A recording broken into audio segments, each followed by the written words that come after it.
Intentó llamar, enviar mensajes y no pudo. Es la situación que afectó a una clienta de la empresa Entel que había pagado todas sus boletas. Sin embargo, la empresa le cobraba una deuda inexistente que derivó en que le cortaran el servicio sin brindarle una respuesta por 9 días.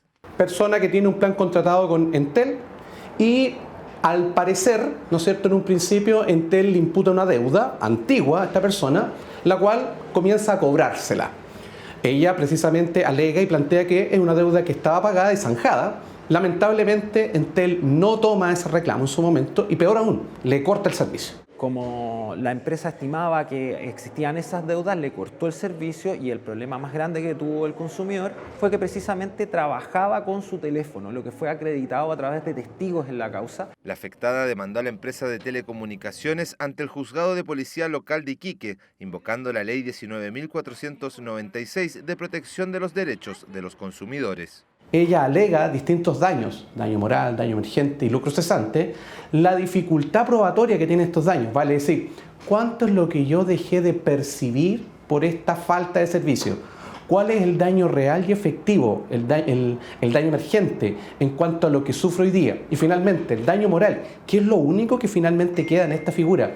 Vale decir, la afección, la molestia, la turbación que sufre la persona. El juzgado de policía local de Iquique acogió la demanda, pero la empresa telefónica impugnó la resolución en la Corte de Apelaciones de Iquique, fallo en alzada que fue confirmado desestimando los alegatos de la empresa. Muchas veces los tribunales, frente a la dificultad de acreditar el lucro cesante, pero frente a una cierta certeza de que este se ha producido, condenan por daño moral estableciendo una suma global en el fondo que involucre el lucro cesante y lo que es propiamente el daño moral. Esa es una tendencia generalizada en los tribunales. La Corte de Apelaciones de Iquique ordenó a la empresa indemnizar a la clienta por una suma más alta de la que se estableció en primera instancia. En su acción judicial, la usuaria argumentó haber sufrido lucro cesante, pero la sentencia solo acreditó el daño moral que la perjudicó, condenando a la empresa a resarcirla por 1.500.000 pesos.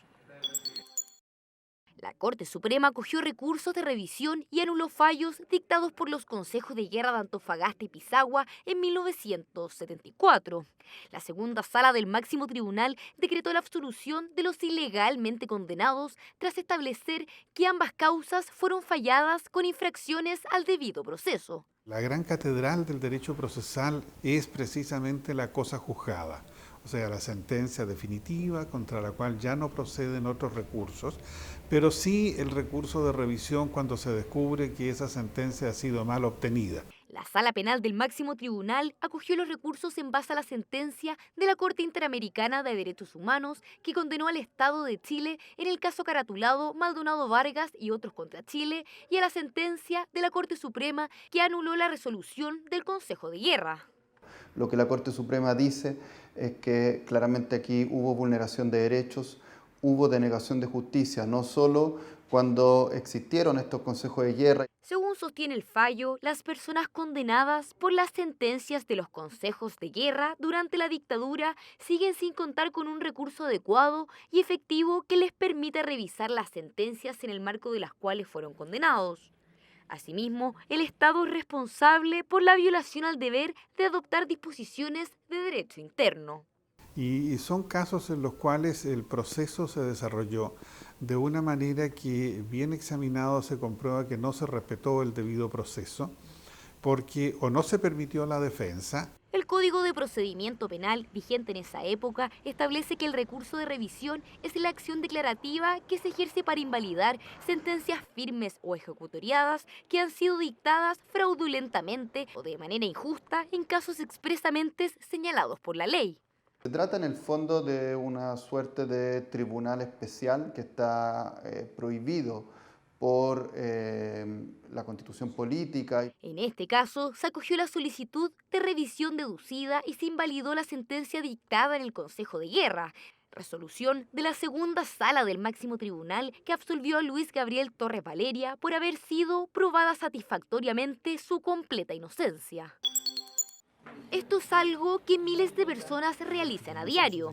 Búsqueda mediante plataformas online que tienen como fin facilitar la entrega de servicios en ofertas hoteleras, pero para una chilena la reserva del hotel se transformó en un trámite bastante engorroso. Mediante Booking.com reservó una habitación en el Hotel Marriott en Nueva York por solo $80. Situación que provocó que unos días después la plataforma la contactara expresando haber cometido un error en las tarifas, dejando sin efecto lo contratado y pretendiendo cambiar o sustituir el hotel por otro. Nuevas condiciones que la consumidora rechazó.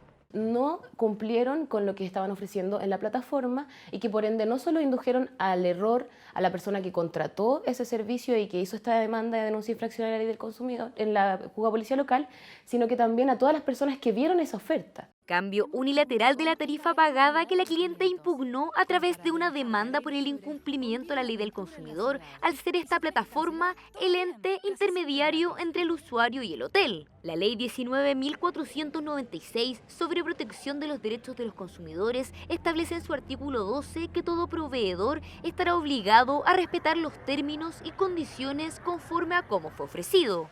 Reconoce el carácter que la ley del consumidor le entrega a estas empresas que hacen este carácter de intermediario, de que son igualmente responsables. Sin embargo, no todo es negativo en esta plataforma. Para el rubro hotelero, este servicio ha impulsado distintos negocios en el mercado, ya que un alto porcentaje de futuros clientes reservan habitaciones mediante Booking. Las grandes plataformas como Booking al hotel nos vienen muy bien. Hoy en día es mucha producción que tenemos mediante ellos y es un gran partner para el hotel porque puede llegar a muchísimos países, en realidad continentes de todo el mundo, con su fuerza de ventas. La Corte de Apelaciones de Santiago falló a favor de la clienta, confirmando la multa de 40 unidades tributarias mensuales, infracción de casi 2 millones de pesos dictada por el segundo juzgado de policía local de Las Condes, que la empresa deberá pagar a la afectada por el incumplimiento de contrato, además de quebrantar la ley del consumidor en la reserva de la clienta de una habitación en la Gran Manzana. Es frecuente disfrutar de música o ver programación televisiva en recintos comerciales, entretenimiento que atrae a clientes a bares, cafeterías o fuentes de soda. Sin embargo, poco se conoce sobre cómo establecimientos utilizan este servicio.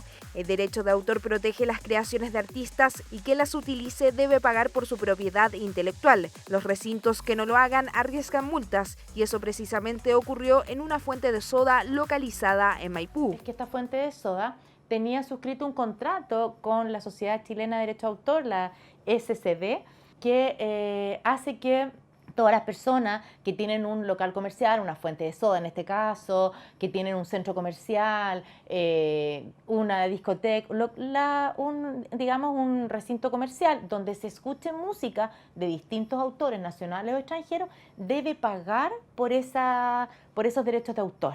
La fuente de soda mantenía un contrato de autorización de ejecución pública de obras musicales con la Sociedad Chilena de Derecho de Autor, acuerdo que no cumplió tras no cancelar lo pactado y por lo que entabló una demanda en su contra. Darle protección a la creación de las personas y también de alguna manera financiar la cultura a través de pagar por la reproducción de estas obras.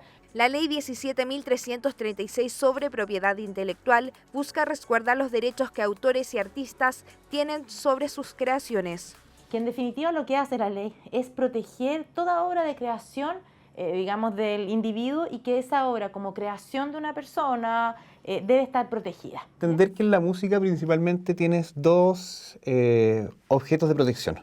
Por un lado está la canción, que es esta obra intelectual que se puede ver plasmada quizás en una partitura, quizás en una idea, un tarareo. Y por otro lado está el fonograma, que es cuando tú tomas esta canción, tomas unos artistas, por ejemplo, y la registras en un disco o en cualquier soporte.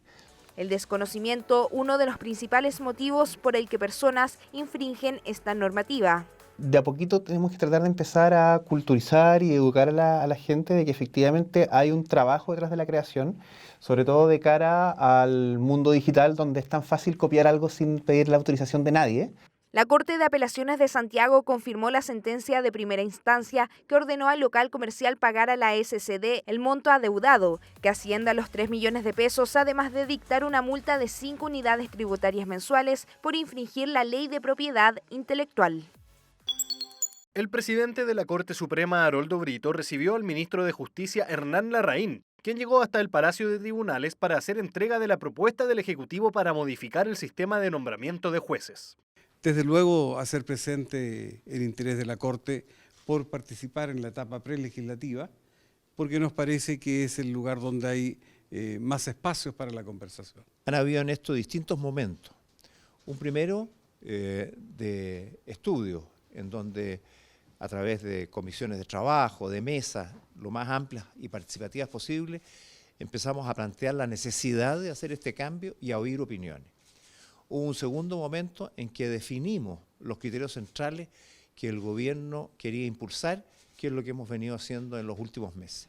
Y ahora entramos al tercero y último, que es la preparación del proyecto de ley para presentar al Congreso. La propuesta del Ejecutivo fue anunciada por el mandatario en su reciente cuenta pública.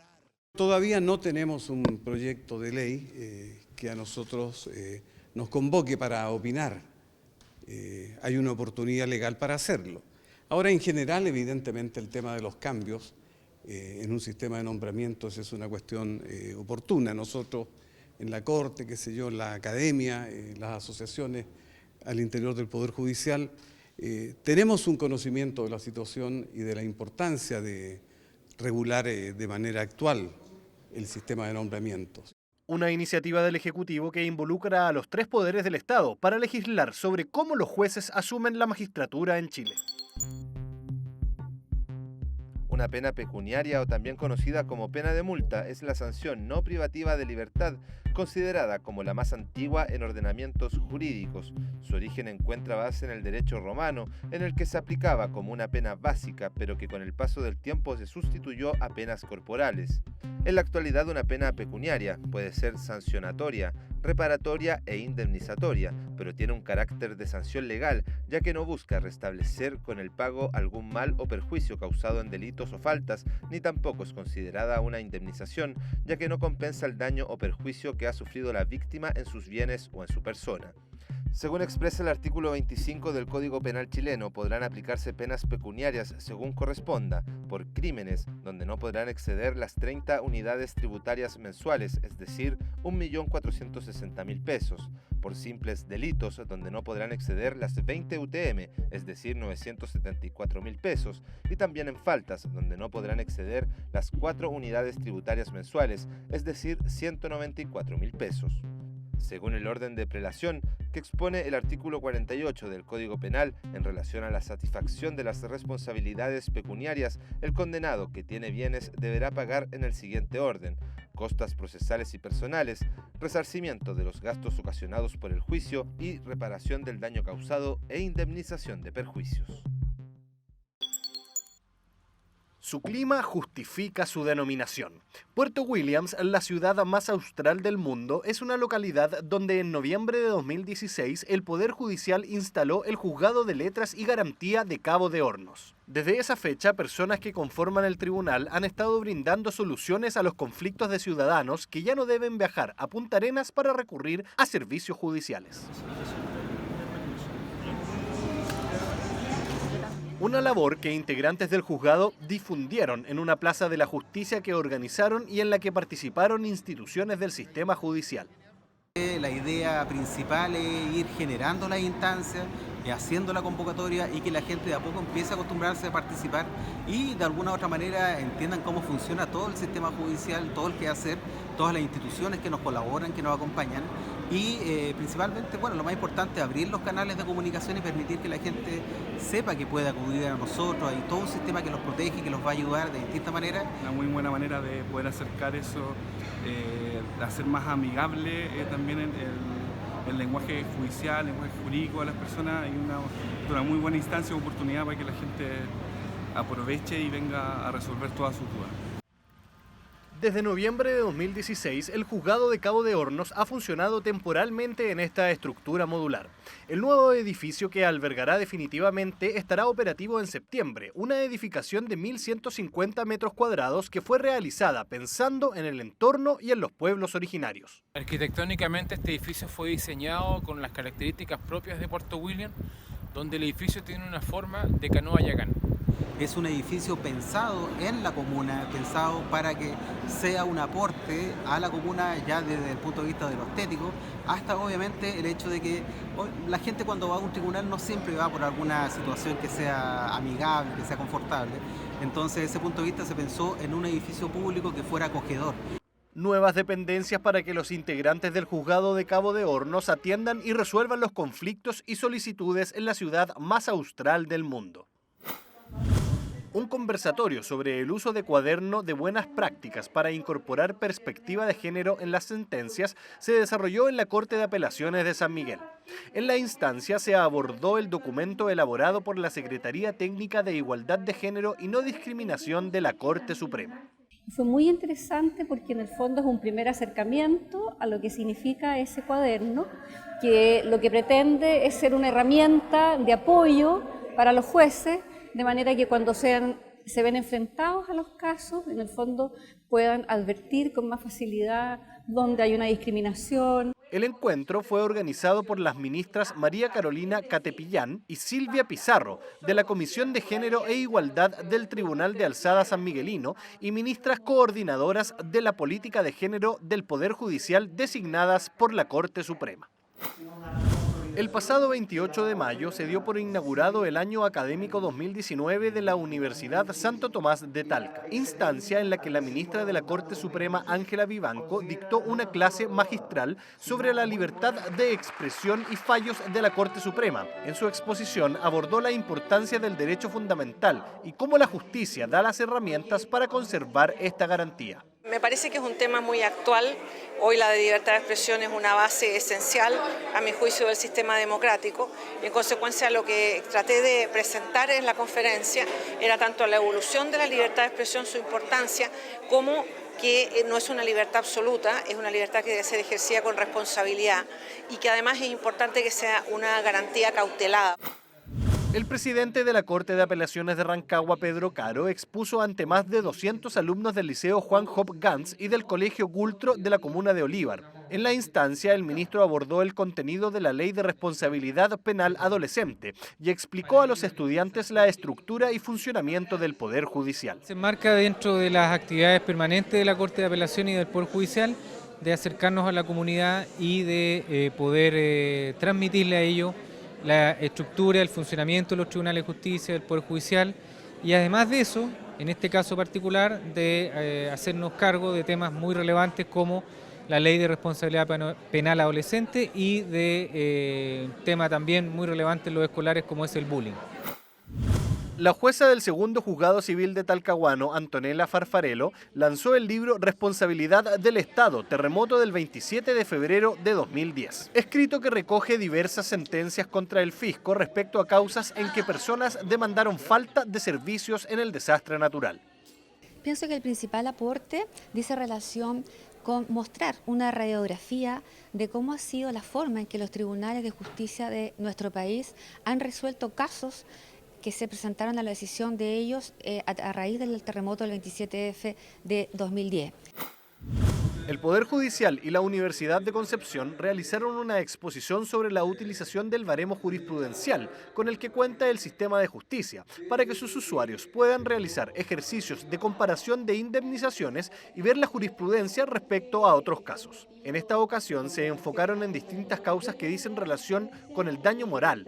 La exposición se realizó en la Corte de Apelaciones de Concepción. Esta charla informativa que estamos efectuando es a propósito del plan de difusión de baremo, en donde queremos mostrar este proyecto, que las personas, tanto el público interno del Poder Judicial como el externo, aprendan a utilizar esta herramienta que, si bien no es vinculante obligatoria, es muy importante que aprendan a utilizarla, y vamos a mostrar todo lo que es distintos fallos en muerte y en lesiones e infortunios laborales con razón de la indemnización de daño moral. Los alumnos de primer año de Derecho de la Universidad de O'Higgins viajaron desde Rancagua para visitar el Palacio de Tribunales de Justicia. Los estudiantes recibieron una clase en terreno, en que se les explicó el funcionamiento del tribunal, los procesos que se llevan a cabo en la Corte Suprema y de Apelaciones y cómo es la dinámica de este icónico lugar donde jurarán como abogados tras terminar sus estudios. Súper interesante que puedan venir y que tengan la posibilidad de conocer la Corte, de conocer las instalaciones, de ver la dinámica de las audiencias también, porque incluso los ayude a aterrizar su estudio.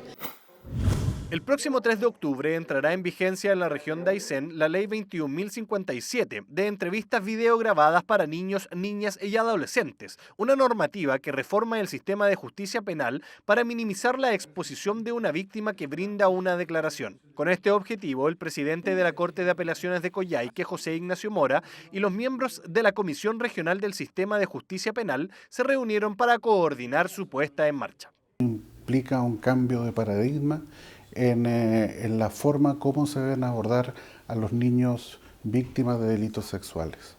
En ese sentido hay que reconocer que tanto el Poder Judicial como el Ministerio Público, el Ministerio de Justicia también y la Defensoría están todos unidos para concretar este anhelo de esta ley, que es evitar la victimización secundaria de los niños, niñas y adolescentes. La Asociación Nacional de Empleados del Poder Judicial organizó una actividad que busca analizar, sensibilizar y exponer sobre el proyecto de ley de reforma del Código de Procedimiento Civil, que brindará mayor solución a pequeñas problemáticas como a los grandes temas de esta materia. En el proyecto de Código Procesal Civil se contemplan varias funciones nuevas, oficiosas del juez. Dentro de las más innovadoras, algunas que dicen relación con la facultad de disponer ciertos medios probatorios, que es en realidad lo que más ha generado discusión en doctrina sobre si es o no beneficioso que un juez pueda decretar medidas probatorias distintas a las que proponen las partes.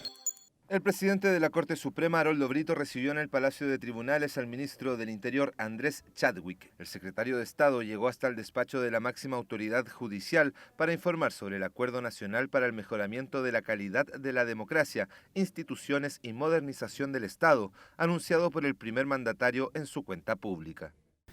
Que el Poder Judicial, esta Corte tiene verdadero interés en participar de estas discusiones, de hacerlo en la etapa prelegislativa, y tiene interés y, como dije, tiene acciones. O sea, nosotros tenemos experiencia, tenemos criterios, hemos avanzado en el desarrollo de las instituciones mucho más allá de lo que establece el propio Código Orgánico, lo que nos ha costado también algunas discusiones.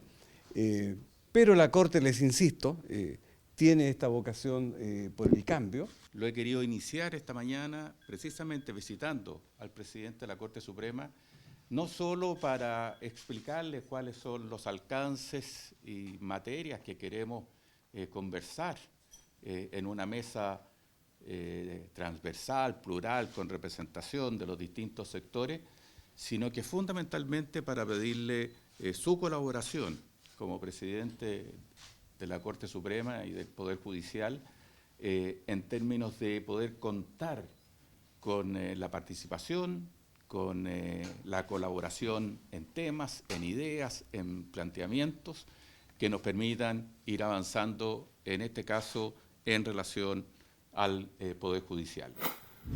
El presidente de la Corte Suprema, Haroldo Brito, los ministros consejeros Guillermo Silva y Gloria Ana Chevesich, el director de la Academia Judicial, Juan Enrique Vargas, el director de la Corporación Administrativa del Poder Judicial, Ricardo Guzmán, informaron sobre la ejecución presupuestaria del Poder Judicial durante el primer trimestre del año a la tercera subcomisión mixta de presupuesto del Congreso Nacional. En la cita se destacó la denominada Ley de los 110 jueces, que reforzaron 84 tribunales del país, y la implementación de las entrevistas videograbadas que se aplican en casos de delitos sexuales en contra de niños, niñas y adolescentes. En la instancia, además, se informó a la subcomisión sobre los nuevos tribunales y centros de justicia inaugurados y en construcción en el país. Debe darse precisamente al Parlamento cuenta, a la Cámara de Diputados en particular, de la ejecución presupuestaria del Poder Judicial, como ocurre con los restantes poderes del Estado y con los servicios públicos también.